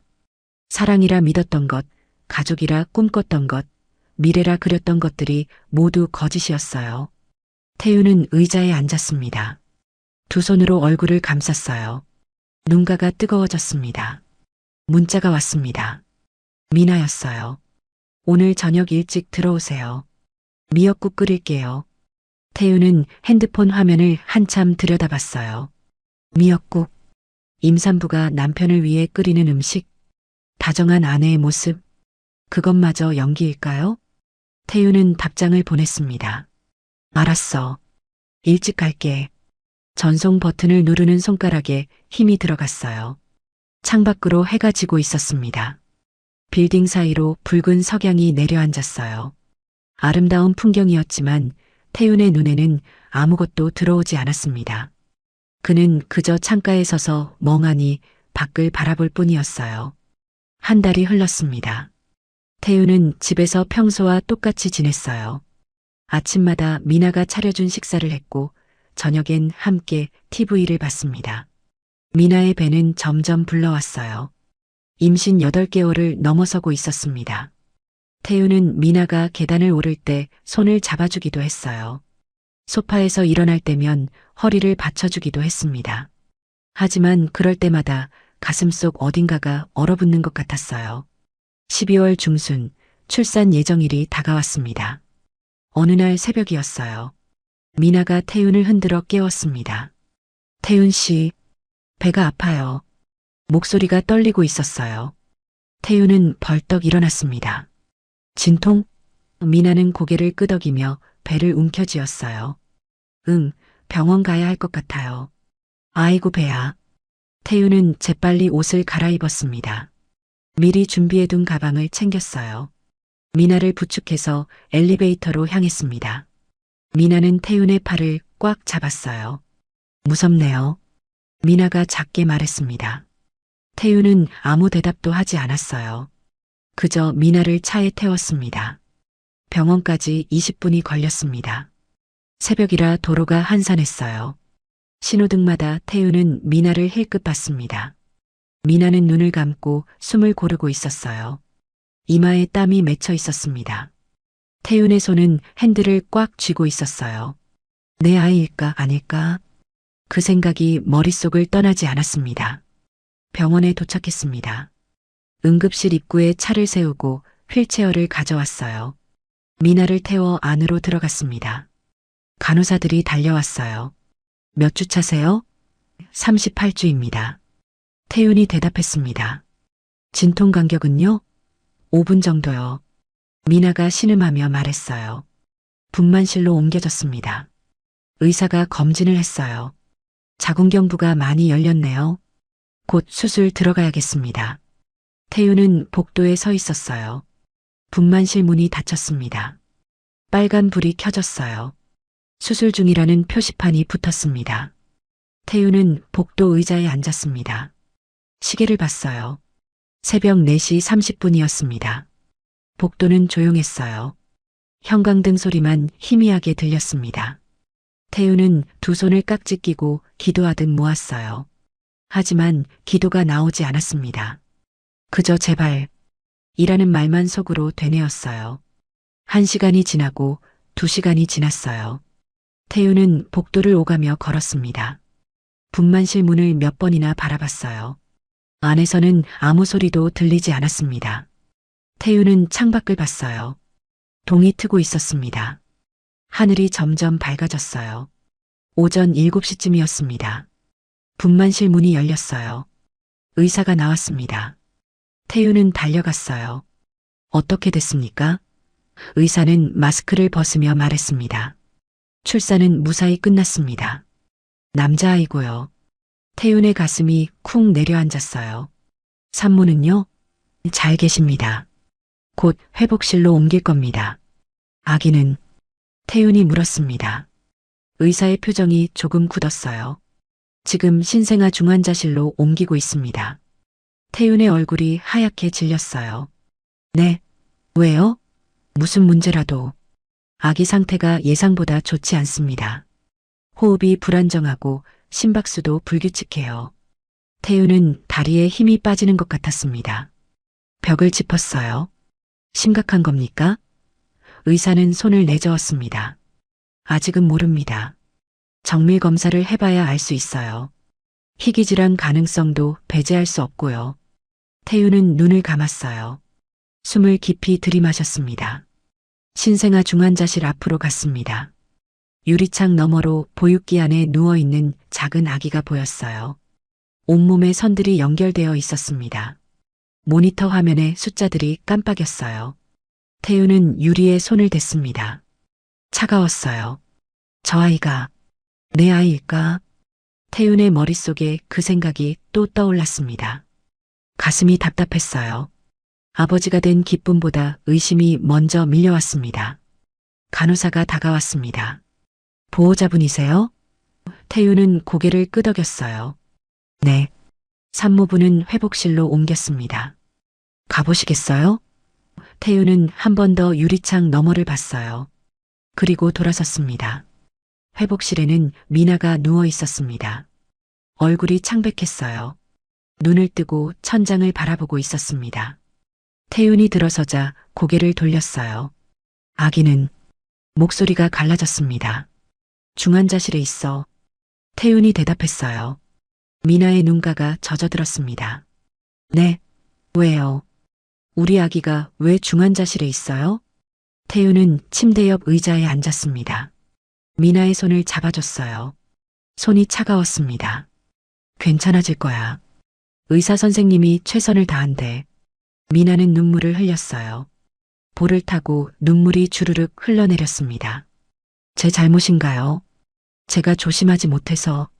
태우는 아무 말도 하지 않았어요. 그저 미나의 손을 잡고 있을 뿐이었습니다. 잠시 후 태우는 복도로 나왔습니다. 핸드폰을 꺼냈어요. 도연에게 전화를 걸었습니다. 접속음이 2번 울렸어요. 사장님, 지금 병원이야. 아이가 태어났어. 축하드립니다. 도연의 목소리는 조심스러웠어요. 지금 당장. 태윤의 목소리가 낮게 깔렸습니다. 친자 확인 준비해줘. 전화 너머로 짧은 침묵이 흘렀어요. 알겠습니다. 어떻게 진행할까요? 아기 검체는 내가 구할게. 신생아 중환자실에서 검사할 때 몰래 채취할 수 있을 거야. 어느 병원에 의뢰하시겠습니까? 도연이 물었습니다. 대학병원으로 해줘. 이 병원이 아닌 곳으로. 절대 비밀 보장되는 곳. 알겠습니다. 48시간 안에 결과 나올 수 있게 하겠습니다. 태유는 전화를 끊었어요. 손이 떨렸습니다. 이틀이 지났습니다. 아기는 여전히 중환자실에 있었어요. 상태는 조금씩 나아지고 있었지만 아직 안심할 수 없다고 했습니다. 태유는 병원과 회사를 오가며 지냈어요. 셋째 날 오후였습니다. 도연에게서 문자가 왔어요. 준비됐습니다. 태유는 화장실로 갔습니다. 문을 잠그고 도연에게 전화했어요. 어디야? 병원 1층 커피숍입니다. 태유는 엘리베이터를 탔습니다. 커피숍 구석 자리에 도연이 앉아 있었습니다. 앞에 서류 봉투가 놓여 있었어요. 태유는 건너편에 앉았습니다. 봉투를 봤어요. 손을 뻗었다가 멈췄습니다. 손이 떨렸어요. 사장님, 도연이 조용히 불렀습니다. 태유는 눈을 감았어요. 심호흡을 했습니다. 그리고 봉투를 집어들었어요. 천천히 뜯었습니다. 안에서 종이 한 장이 나왔습니다. 검사 결과지였어요. 태윤의 눈이 맨 아래 줄로 향했습니다. 친자 확률 99.99%. 그 숫자를 보는 순간 태윤은 주저앉을 뻔했어요. 의자 팔걸이를 꽉 잡았습니다. 눈을 감았어요. 눈가가 뜨거워졌습니다. 사장님, 도연이 다시 불렀습니다. 태윤은 고개를 저었어요. 한참 동안 아무 말도 하지 못했습니다. 가슴속에서 무언가가 터져 나오는 것 같았어요. 내 아이야. 내 아이였어. 안도감이 밀려왔습니다. 태윤은 결과지를 다시 봤어요. 99.99%. 확실했습니다. 저 중환자실에 있는 아기는 자신의 친아들이었어요. 태윤은 결과지를 조심스럽게 접었습니다. 봉투에 다시 넣었어요. 이거 보관해줘. 안전한 곳에. 도연이 봉투를 받았습니다. 태윤은 자리에서 일어났습니다. 다리에 힘이 들어갔어요. 고생했어. 도연에게 말하고 커피숍을 나왔습니다. 복도를 걸어 엘리베이터로 향했어요. 거울에 비친 자신의 얼굴을 봤습니다. 눈가가 붉어져 있었어요. 신생아 중환자실로 갔습니다. 유리창 너머로 아기를 봤어요. 여전히 보육기 안에 누워 있었습니다. 저 아이는 자신의 아들이었습니다. 확실한 자신의 핏줄이었어요. 태윤은 유리에 손을 댔습니다. 미안해. 작게 중얼거렸습니다. 회복실로 돌아왔습니다. 미나가 침대에 앉아 있었어요. 아기 어때요? 미나가 물었습니다. 태윤은 침대 옆에 섰어요. 조금 나아졌대. 곧 좋아질 거야. 미나는 안도의 한숨을 쉬었습니다. 다행이에요. 태윤은 미나를 내려다봤습니다. 아이가 자신의 친자라는 게 확인된 이상 기다릴 이유가 없었습니다. 잠깐 나갔다 올게. 태윤이 말했습니다. 미나는 고개를 끄덕였어요. 태윤은 회복실을 나왔습니다. 옥상으로 올라갔습니다. 문을 열자 찬바람이 얼굴을 때렸어요. 옥상은 텅 비어 있었습니다. 태윤은 난간에 기댔어요. 서울 시내가 내려다 보였습니다. 12월의 하늘은 회색빛이었어요. 태윤은 핸드폰을 꺼내 오세린에게 전화를 걸었어요. 변호사님, 네, 사장님. 준비해주세요. 태윤의 목소리는 단호했습니다. 언제 진행하시겠습니까? 내일. 미나가 회복실에서 퇴원하기 전에 하시죠. 전화 너머로 짧은 침묵이 흘렀어요. 알겠습니다. 태우는 전화를 끊었습니다. 하늘을 올려다봤어요. 구름이 빠르게 움직이고 있었습니다. 바람이 세게 불었어요. 태윤의 머리카락이 흩날렸습니다. 그는 눈을 감았어요. 내일이면 끝이야. 입술을 깨물었습니다. 가슴속 어딘가가 무너지는 것 같았지만 동시에 단단해지기도 했어요. 다음 날 오전 태윤은 두꺼운 서류 봉투를 들고 회복실로 들어갔습니다. 미나는 침대에 기대 앉아 있었어요. 병원 가운을 입고 있었고 머리는 뒤로 묶여 있었습니다. 어디 다녀오세요? 미나가 물었어요. 태윤은 대답하지 않았습니다. 침대 옆 테이블에 봉투를 내려놓았어요. 이게 뭐예요? 미나의 목소리가 떨렸습니다. 태윤은 의자에 앉았어요. 미나를 똑바로 바라봤습니다. 열어봐. 미나는 봉투를 집어들었어요. 손이 떨렸습니다. 천천히 봉투를 열었어요. 안에서 서류들이 쏟아져 나왔습니다. 첫 장은 아파트 출입 기록이었습니다. 날짜와 시간이 빼곡히 적혀 있었어요. 미나의 얼굴이 하얗게 질렸습니다. 다음 장을 넘겼어요. 카드 결제 내역이었습니다. 아동병원, 키즈카페, 학용품점. 미나의 손에서 서류가 떨어졌어요. 이건 미나가 입술을 달싹했습니다. 말이 나오지 않았어요. 태윤은 차갑게 말했습니다. 당신 정체가 뭐야? 미나가 고개를 들어 태윤을 봤어요. 눈동자가 흔들렸습니다. 당신은 처음부터 내 인생에 계획적으로 들어온 사람이었어. 모든 게 다 당신 뜻대로 될 줄 알았겠지? 어떻게 당신이 나한테 이럴 수가 있어? 7년. 자그마치 7년이야. 아니지 2년 동안은 그놈 아이 낳으러 해외에 가 있었을 테니까 5년인가? 미나는 고개를 저었습니다. 아니에요.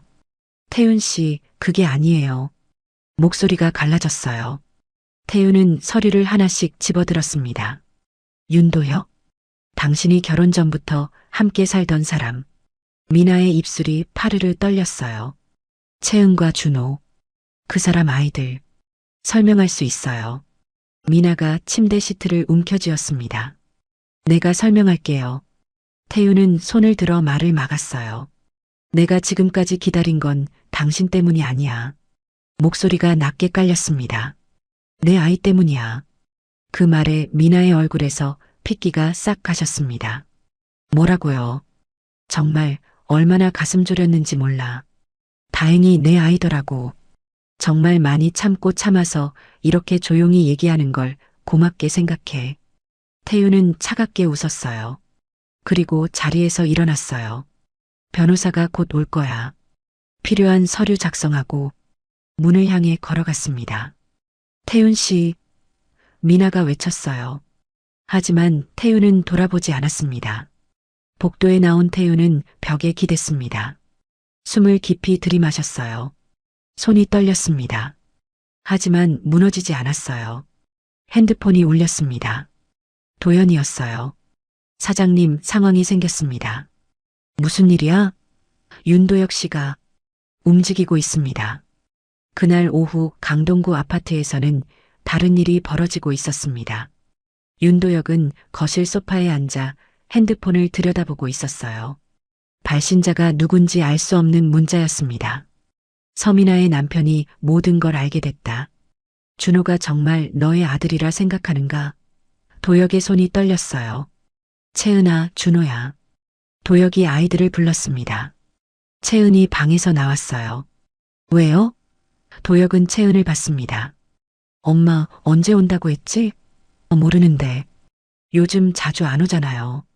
도혁은 핸드폰을 꺼냈습니다. 미나에게 전화를 걸었어요. 연결음이 길게 울렸습니다.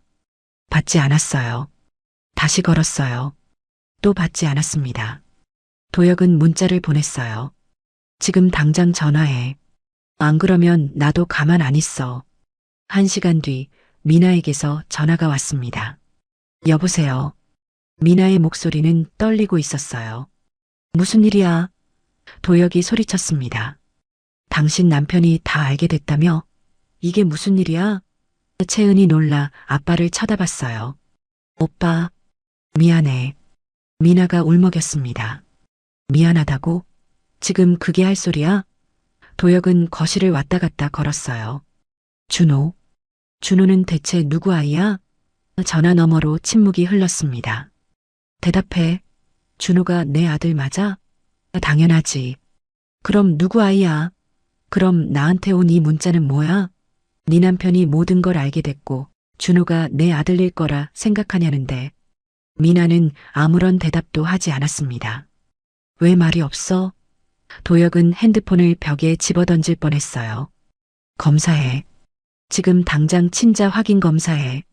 며칠 뒤 검사 결과가 나왔습니다. 도연이 태윤에게 보고했어요. 윤도혁 씨가 준호와 친자 확인을 했습니다. 결과는 친자가 아니라고 나왔습니다. 태윤은 창밖을 봤어요. 뭐라고? 그럼 누구 아이야? 그건 모르겠습니다. 그 사람 반응은? 제정신이 아닌 것 같습니다. 도혁은 결과지를 들고 집안을 돌아다녔습니다. 웃음이 나왔어요. 미친 사람처럼 웃다가 갑자기 주저앉았습니다. 바닥에 무릎을 꿇고 울었어요. 3년간 아들이라 믿었던 아이가 자신의 핏줄이 아니었습니다. 채은이도 해봐야겠어. 도혁은 눈물을 닦으며 일어났습니다. 미나에게 전화했어요. 채은이도 검사할 거야. 안 돼요. 채은이는 정말. 닥쳐. 준호도 내 아들 아니었잖아. 전화를 끊었습니다. 일주일 뒤 두 번째 결과가 나왔습니다. 도혁은 병원 복도에서 봉투를 받았어요. 손이 떨렸습니다. 천천히 뜯었어요. 결과지를 꺼냈습니다. 눈이 맨 아래줄로 향했어요. 친자 관계가 성립하지 않는다. 친자 확률 0%. 도혁은 그 자리에 주저앉았습니다. 봉투가 바닥에 떨어졌어요. 결과지가 바람에 날렸습니다. 지나가던 사람들이 도혁을 쳐다봤어요. 하지만 도혁은 아무것도 보이지 않았습니다. 귀에도 아무것도 들리지 않았어요. 집으로 돌아온 도혁은 미나에게 전화했습니다. 다 거짓말이었어. 목소리가 죽어 있었어요. 채은이도 내 딸이 아니야. 미나는 울음을 터뜨렸습니다. 오빠, 미안해요. 정말 미안해요. 너 도대체 뭐냐? 뭐라고 돌아다닌 거야? 도대체 채은이랑 준호 아빠가 누구야? 미나는 대답하지 못했습니다. 도혁이 다시 소리쳤어요. 대답해. 도대체 누구 아이들이야? 모르겠어요. 진짜 모르겠어요. 미나의 목소리는 거의 비명에 가까웠습니다. 너 진짜 무서운 여자구나. 도혁은 전화를 끊었어요. 핸드폰을 바닥에 던졌습니다. 화면이 깨졌어요. 도혁은 미나의 물건들을 찾기 시작했습니다. 서랍을 뒤졌어요. 옷장을 열었습니다. 그때 미나가 쓰던 구형 핸드폰을 발견했습니다. 도혁은 그것을 집어들었어요. 충전을 했습니다. 화면이 켜졌어요. 잠금이 걸려 있지 않았습니다. 도혁은 메시지 앱을 열었어요. 수십 개의 대화방이 나왔습니다. 남자 이름들이었어요. 도혁은 하나씩 열어봤습니다. 눈이 점점 커졌습니다. 입이 벌어졌어요. 대화 내용들은 노골적이었습니다. 만남 약속, 호텔 예약, 동거래. 도혁은 손이 떨렸어요. 스크롤을 내렸습니다. 더 많은 대화들이 나왔어요. 데이트 앱에서 만난 남자들, SNS에서 연락 온 남자들. 미나는 그동안 두 집 살림하는 것도 모자라 밖에서 온갖 남자들을 만나고 다니고 있었던 겁니다. 마치 욕망에 사로잡힌 짐승처럼. 이게 뭐야? 도혁의 목소리가 떨렸습니다. 계속 스크롤을 내렸어요. 사진들도 있었습니다. 미나가 다른 남자들과 찍은 사진들. 호텔방에서 찍은 사진들. 도혁은 핸드폰을 던져버렸어요. 벽에 부딪혀 산산조각 났습니다. 도혁은 소파에 주저앉았습니다. 두 손으로 머리를 감쌌어요. 10년을 뭐 한 거야? 목소리가 갈라졌습니다. 눈가가 뜨거워졌어요. 참았던 눈물이 볼을 타고 주르륵 흘러내렸습니다. 채은이 방에서 나왔습니다. 아빠, 왜 그래요? 도혁은 채은을 봤어요. 10살짜리 아이. 자신의 딸이 아닌 아이. 누구 딸인지도 모르는 아이. 채은아. 도혁의 목소리가 떨렸습니다. 아빠가 미안하다. 그날 밤 도혁은 집을 나갔습니다. 큰 가방 하나만 들고 나왔어요. 뒤돌아보지 않았습니다. 핸드폰도 꺼버렸어요. 거의 10년을 키우며 함께 살았지만 자신의 아이가 아니라는 사실을 알게 된 이상 더 이상 애정이 생겨나지 않았어요. 아이들이 어떻게 되던 말던 신경 쓰고 싶지 않았습니다. 도혁은 딱 그 정도의 어른이었던 거죠. 채은과 준호는 집에 남겨졌습니다. 채은이 준호 손을 잡고 창밖을 봤어요. 아빠, 어디가? 준호가 물었습니다. 채은은 대답하지 못했어요. 며칠 뒤 이웃 주민이 신고했습니다. 옆집에서 아이 우는 소리만 계속 들려요. 아동보호 담당자들이 왔어요. 문을 열었습니다. 채은과 준호가 거실에 앉아 있었어요. 냉장고는 텅 비어 있었습니다. 채은의 눈은 붉게 충혈되어 있었어요. 엄마는? 담당자가 물었습니다. 안 와요. 채은이 작게 대답했어요. 아빠는? 나갔어요. 준호가 울기 시작했습니다. 채은이 준호를 안았어요. 괜찮아. 엄마 곧 올 거야. 하지만 미나는 오지 않았습니다. 미나는 그때 이미 구치소에 있었어요. 사기, 횡령, 기망혼인, 아동방임 혐의로 구속됐습니다. 채은과 준호는 보호시설로 이송됐어요. 시설차가 도로를 달렸습니다. 준호는 채은 품에 안겨 잠들어 있었어요. 채은은 준호 머리를 쓰다듬었습니다. 눈물이 났어요. 하지만 소리내어 울지 않았습니다. 그저 조용히 눈물만 흘렸어요. 창밖으로 겨울 하늘이 회색빛으로 펼쳐져 있었습니다. 석 달이 지났습니다. 3월의 봄바람이 불기 시작했어요. 태유는 그동안 아이 치료에 매달렸습니다. 신생아 중환자실에서 나온 아이는 집으로 왔어요. 이름은 강민준이었습니다. 희귀질환 진단은 받았지만 치료를 시작했고 조금씩 나아지고 있었어요. 회사 일도 바빴습니다. 신규 리조트 프로젝트가 마무리 단계였어요. 임원회의, 투자자, 미팅, 현장 점검. 태유는 정신없이 움직였습니다. 바쁘게 지내는 게 차라리 나았어요. 생각할 시간이 없었으니까요. 미나에 대해선 일부러 생각하지 않으려 했습니다. 구속 소식을 들었고 재판이 진행 중이라는 것도 알고 있었어요. 하지만 직접 찾아갈 생각은 없었습니다. 끝난 일이었으니까요. 그런데 어느 날 밤 태유는 문득 생각했습니다. 끝을 내야겠다. 복수도 아니고 분노를 쏟아내려는 것도 아니었어요.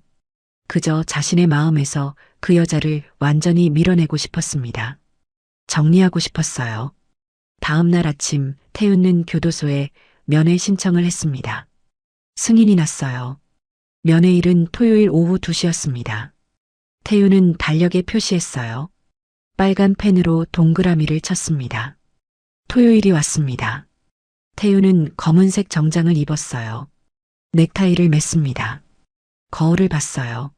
석 달 전보다 야윈 얼굴이었습니다. 눈 밑 다크서클은 여전했어요. 하지만 눈빛은 예전보다 단단해져 있었습니다. 교도소까지는 차로 1시간 반이 걸렸습니다.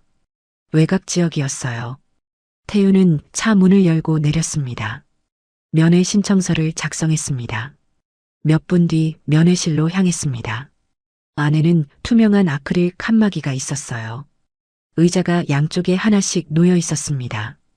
태유는 한쪽 의자에 앉았어요. 손을 무릎 위에 올려놓았습니다. 심장이 빠르게 뛰었어요. 잠시 뒤 반대편 문이 열렸습니다. 교도관이 먼저 들어왔어요. 그 뒤로 미나가 들어왔습니다. 태유는 숨을 멈췄어요. 미나는 완전히 다른 사람이 되어 있었습니다. 윤기나던 머리는 푸석하게 말라 있었어요. 단정하게 올라가던 입꼬리는 힘없이 내려앉아 있었습니다. 뺨은 움푹 들어가 있었고 눈 밑에는 짙은 다크서클이 내려앉아 있었어요. 회색 수의를 입고 있었습니다. 미나는 의자에 앉았습니다. 태윤을 봤어요. 눈동자가 떨렸습니다. 입술을 달싹였지만 말이 나오지 않는 것 같았어요. 태윤도 말을 하지 못했습니다. 그저 칸막이 넘어 미나를 바라볼 뿐이었어요. 몇 분간 침묵이 흘렀습니다. 면회실 안은 조용했어요. 환풍기 돌아가는 소리만 희미하게 들렸습니다. 미나가 먼저 입을 열었어요. 와줘서 고마워요. 목소리는 갈라져 있었습니다. 태윤은 대답하지 않았습니다. 미나는 칸막이에 손을 댔어요. 민준이는 어때요? 태윤의 턱이 굳었습니다. 괜찮아. 치료 잘 받고 있어. 짧게 대답했어요. 미나의 눈가가 붉어졌습니다. 다행이에요. 다시 침묵이 흘렀습니다. 태윤은 미나를 똑바로 봤어요. 할 말 있어서 왔어. 미나는 고개를 들었습니다. 태윤의 목소리는 낮고 차분했어요. 당신은 나를 도구 삼아 불을 쌓고 다른 남자를 방패 삼아 평온한 가정을 연기하며 뒤에서는 세상 모든 쾌락을 탐닉하며 살았겠지. 내가 설계한 그 완벽한 기만 속에 내가 가장 비참한 조연이었을 뿐이고. 미나의 눈빛이 흔들렸습니다. 태윤이 말을 이었어요. 당신은 결국 당신의 그 그릇된 욕망이 당신 스스로를 망친 거야. 미나의 입술이 떨렸습니다. 눈가가 점점 뜨거워졌어요. 참았던 눈물이 볼을 타고 주르륵 흘러내렸습니다. 돈으로 신분 세탁이라도 하면 인생이 바뀔 줄 알았어? 태윤의 목소리가 계속 이어졌습니다.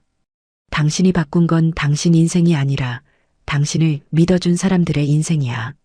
나, 윤도혁, 채은이, 준호. 당신을 믿었던 모든 사람들의 인생. 당신이 한 모든 짓이 얼마나 무모하고 무서운 짓이었는지 알긴 알아? 미나는 고개를 떨궜습니다.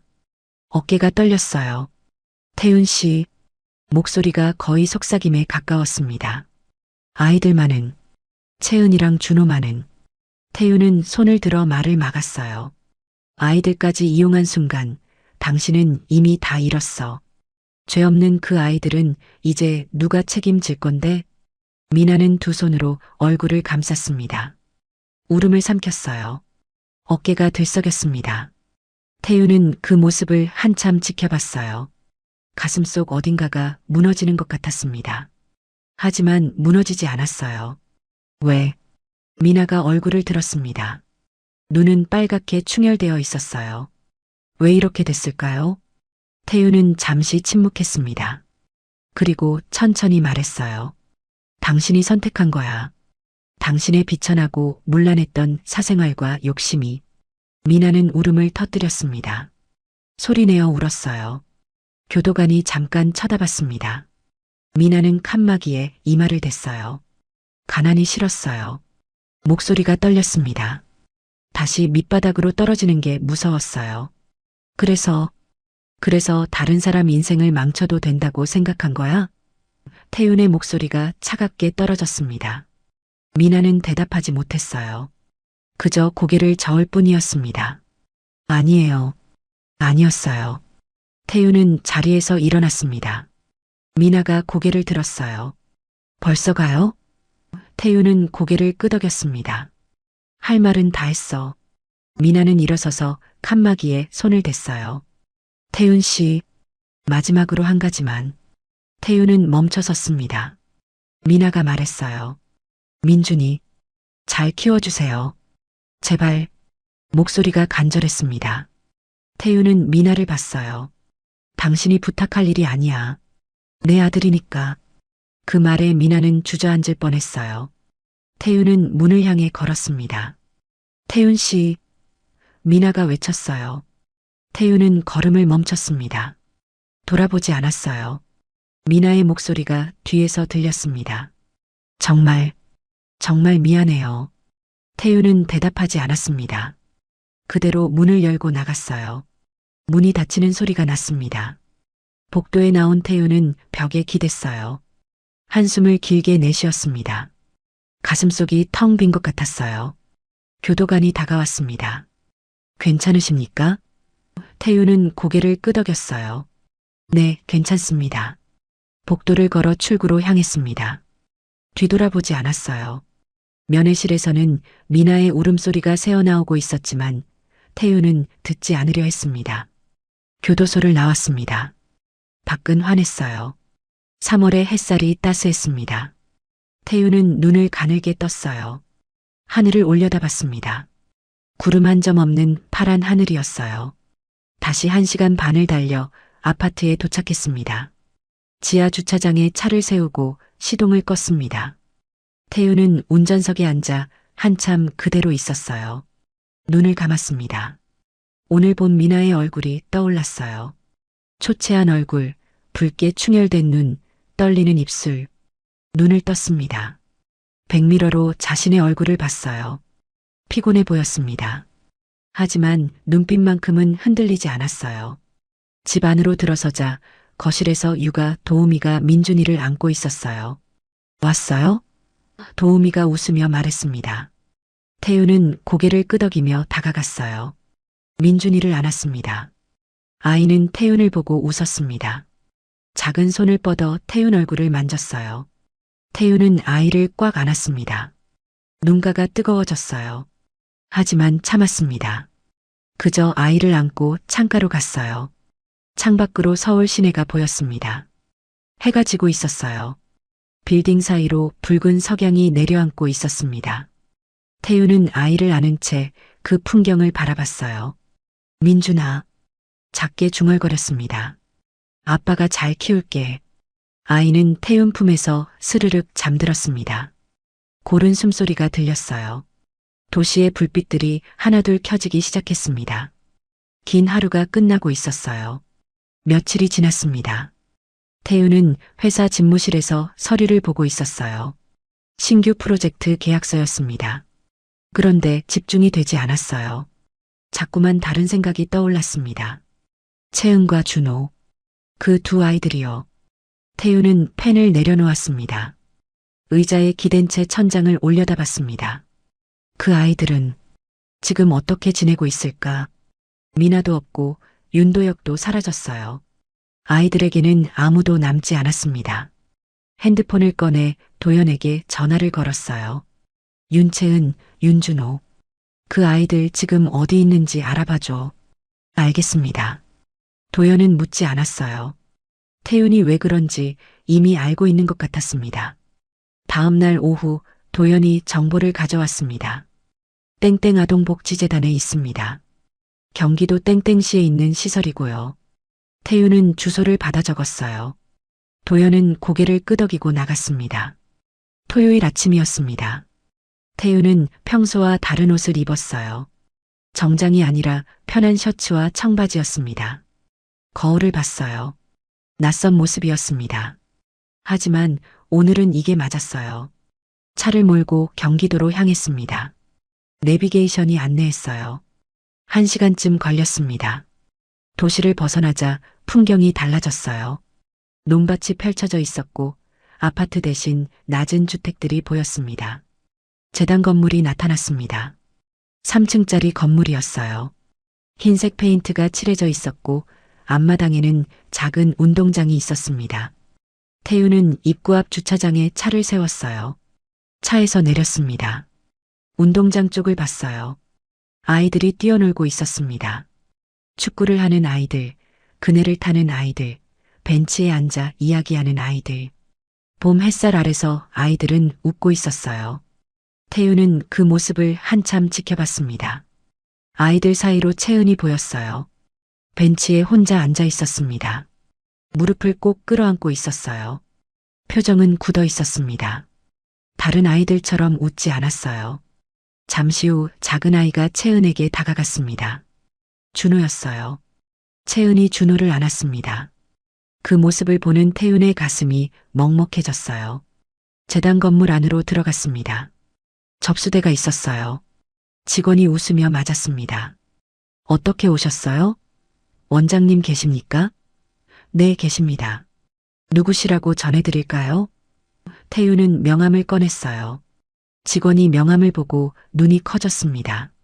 잠시 후 원장실로 안내됐습니다. 50대쯤 되어 보이는 여성이 일어서서 맞았어요. 강태윤 사장님이시죠? 뵙게 되어 영광입니다. 악수를 나눴습니다. 앉으세요. 원장이 소파를 가리켰어요. 무슨 일로 오셨는지 원장이 조심스럽게 물었습니다. 태우는 잠시 망설이다가 말했어요. 윤채은, 윤준호. 그 아이들 때문에 왔습니다. 원장의 표정이 조금 굳었어요. 아, 그 아이들을 어떻게 지내고 있습니까? 태윤이 물었습니다. 원장은 한숨을 쉬었어요. 솔직히 쉽지 않습니다. 특히 채은이가요. 거의 말을 안 해요. 밥도 잘 안 먹고요. 태윤은 주먹을 쥐었습니다. 준호는요? 준호는 아직 어려서 상황을 잘 모르는 것 같습니다. 그래도 언니만 찾아요. 태윤은 창밖을 봤습니다. 운동장이 보였어요. 채은과 준호가 여전히 벤치에 앉아 있었습니다. 심리 상담은 받고 있습니까? 네, 주 2회 받고 있습니다. 하지만 시간이 필요할 것 같아요. 태윤은 고개를 끄덕였습니다. 제가 그 아이들을 돕고 싶습니다. 원장이 태윤을 봤어요. 어떤 도움을 생각하시는지요? 치료비, 교육비, 심리상담비. 필요한 모든 지원을 하겠습니다. 시설 개보수 비용도 별도로 지원하고요. 원장의 눈이 커졌습니다. 정말이십니까? 태윤은 고개를 끄덕였어요. 네. 제 변호사가 곧 연락드릴 겁니다. 법적으로 문제없게 처리하겠습니다. 원장은 잠시 말을 잇지 못했어요. 감사합니다. 정말 감사합니다. 한 가지 조건이 있습니다. 태윤이 말했습니다. 원장이 귀를 기울였어요. 후원자 이름을 남기지 마세요. 익명으로 처리해 주십시오. 원장은 고개를 갸우뚱했어요. 왜 그러시는지 여쭤봐도 될까요? 태윤은 다시 창밖을 봤습니다. 채은이 준호와 함께 일어서고 있었어요. 손을 잡고 건물 쪽으로 걸어오고 있었습니다. 저 아이들이 태윤의 목소리가 낮아졌습니다. 나중에 단 하나만 기억하면 됩니다. 원장이 태윤을 봤습니다. 태윤은 천천히 말했어요. 세상이 끝까지 자기들을 버리진 않았다는 것만요. 원장의 눈가가 붉어졌습니다. 고개를 끄덕였어요. 알겠습니다. 태윤은 자리에서 일어났습니다. 저는 이만 가보겠습니다. 원장도 일어섰어요. 아이들, 만나고 가시지 않으시겠어요? 태윤은 고개를 저었습니다. 아니요. 그럴 필요는 없습니다. 원장실을 나왔습니다. 복도를 걸었어요. 계단을 내려가는데 앞에서 아이들이 올라오고 있었습니다. 채은과 준호였어요. 태윤은 걸음을 멈췄습니다. 채은이 태윤을 봤습니다. 잠깐 눈이 마주쳤어요. 채은은 고개를 숙였습니다. 준호는 누나 뒤에 숨었어요. 태윤은 옆으로 비켜섰습니다. 아이들이 지나갔어요. 작은 발소리가 계단을 올라갔습니다. 태윤은 그 자리에 서서 한참 위를 올려다봤습니다. 아이들이 사라진 계단이요. 가슴속 어딘가가 저려왔어요. 하지만 다시 걸음을 옮겼습니다. 1층으로 내려갔어요. 건물을 나왔습니다. 주차장으로 향했어요. 차에 오르기 전 한 번 더 뒤를 돌아봤습니다. 재단 건물이 봄 햇살을 받아 하얗게 빛나고 있었어요. 2층 창문에서 누군가 내려다보고 있었습니다. 채은이었어요. 태윤과 채은의 눈이 다시 마주쳤습니다. 채은은 움직이지 않았어요. 그저 창가에 서서 태윤을 바라봤습니다. 태윤은 천천히 고개를 숙였어요. 인사였습니다. 채은도 작게 고개를 숙였어요. 태윤은 차에 올랐습니다. 시동을 걸었어요. 백미러로 건물을 봤습니다. 채은은 여전히 창가에 서 있었어요. 태윤은 기어를 넣었습니다. 햇살이 앞유리를 비췄어요. 따스한 봄 햇살이었습니다. 태윤은 벅차오르는 감정을 삼키며 핸들을 쥔 손에 힘을 주었습니다. 너희 잘못이 아니다. 그저 어른들이 견디지 못하고 무너져 내린 것뿐이지. 입술 사이로 새어나온 혼잣말이 차 안의 공기를 무겁게 적셨습니다. 무너진 잔해 속에서도 꽃은 피어나니까. 너희 인생은 이제부터 시작이야. 눈가가 뜨거워졌습니다. 고속도로를 달려 어느새 서울이 가까워졌습니다. 빌딩들이 보이기 시작했어요. 태윤의 핸드폰이 울렸습니다. 육아 도우미였어요. 사장님, 민준이가 잘 놀고 있어요. 언제쯤 오세요? 1시간 뒤에 도착할 것 같습니다. 알겠습니다. 전화를 끊었습니다. 태우는 미소를 지었어요. 작은 미소였습니다. 강변북로를 달렸습니다. 집에 도착했습니다. 지하 주차장에 차를 세웠어요. 시동을 껐습니다. 태우는 운전석에 잠시 앉아 있었어요. 백미러로 자신을 봤습니다. 지친 얼굴이었지만 눈빛만큼은 흔들리지 않았습니다. 차에서 내렸습니다. 엘리베이터를 타고 거울에 비친 자신의 모습을 봤습니다. 지난 몇 달간 많은 일이 있었어요. 사랑에 배신당했고 믿었던 결혼은 거짓이었고 막 태어난 아이는 아픔을 안고 태어났습니다. 하지만 태우는 여전히 서 있었습니다. 무너지지 않았어요. 그리고 끝까지 사람답게 남는 선택을 했습니다. 엘리베이터가 멈췄어요. 문이 열렸습니다. 집 문을 열었습니다. 왔어요? 육아 도우미가 웃으며 맞았어요. 거실에서는 민준이가 놀이 매트 위에서 놀고 있었습니다. 태우는 신발을 벗고 들어갔어요. 민준이에게 다가갔습니다. 민준아. 태윤이 불렀습니다. 민준이가 고개를 들어 아빠를 봤어요. 웃었습니다. 작은 손을 뻗었어요. 태윤은 아이를 안아 올렸습니다. 꽉 안았어요. 아이의 따스함이 느껴졌습니다. 창가로 갔습니다. 창밖으로 서울 시내가 보였어요. 석양이 지고 있었습니다. 빌딩 사이로 붉은 햇살이 내려앉았어요. 아름다운 풍경이었습니다. 태윤은 아이를 안은 채 그 풍경을 바라봤어요. 우리 잘 살자. 태윤이 작게 중얼거렸습니다. 민준이는 아빠 품에서 제잘거렸어요. 알아듣지 못하는 아기 옹알이였습니다. 하지만 태윤에게는 그게 대답처럼 들렸어요. 어둠이 내린 도시의 불빛들이 이정표처럼 켜지기 시작했습니다. 창가에 선 태윤은 품 안의 아이를 조금 더 깊게 끌어안았습니다. 거칠게 몰아치던 긴 여정은 이제 막을 내리고 있었습니다.